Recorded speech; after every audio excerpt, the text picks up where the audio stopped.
La fibromyalgie est un véritable enjeu de santé publique car concerne, d'après les dernières études, entre 1,6 à 2% de la population générale. Elle touche majoritairement les femmes, mais également les hommes, fréquemment entre 20 et 50 ans. Elle est caractérisée par, au premier plan, des douleurs diffuses de l'ensemble du corps, à type de courbatures, enraidissement, engourdissement le matin, mais également brûlures, décharges électriques, fourmillements. S'y associe toujours une fatigue très importante, permanente, majorée par les efforts, et des troubles du sommeil avec impression de sommeil non réparateur, mais aussi difficultés d'endormissement et sommeil et réveil multiples.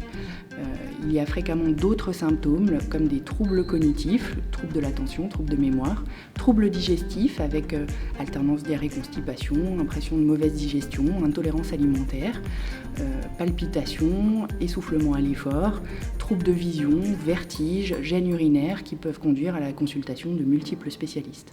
Pour la prise en charge de ces patients fibromyalgiques, il existe des recommandations qui évoquent la nécessité de la mise en place d'une activité physique adaptée, principalement. C'est pourquoi au CHU de Saint-Étienne, nous avons développé un protocole de recherche, donc l'étude FIMOVE, qui vient prendre en charge les patients fibromyalgiques via de l'activité physique adaptée et de l'éducation thérapeutique du patient.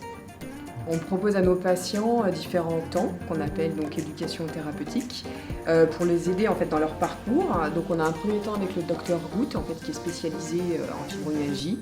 Donc ça permet en fait d'avoir des échanges avec une médecin spécialisée, donc les patients peuvent échanger à ce sujet. On a un deuxième temps avec le professeur Fontana qui est médecin du travail, où là toute la sphère professionnelle est abordée, quand on peut continuer, comment on peut continuer à vivre une activité professionnelle, sinon quels sont les recours. Un troisième temps autour de l'activité physique, où là avec ma collègue Claire on revient sur les bénéfices de l'activité physique dans le cadre de la fibromyalgie, mais aussi sur une population générale, pourquoi c'est essentiel. C'est un peu le cœur de notre métier. Et puis un dernier temps autour de l'impact psychologique de la fibromyalgie et donc aussi du parcours aussi qui est vécu au sein de FIMOVE. Et les patients reviennent dessus avec la psychologue. Ça nous permet d'aborder pas mal de difficultés aussi.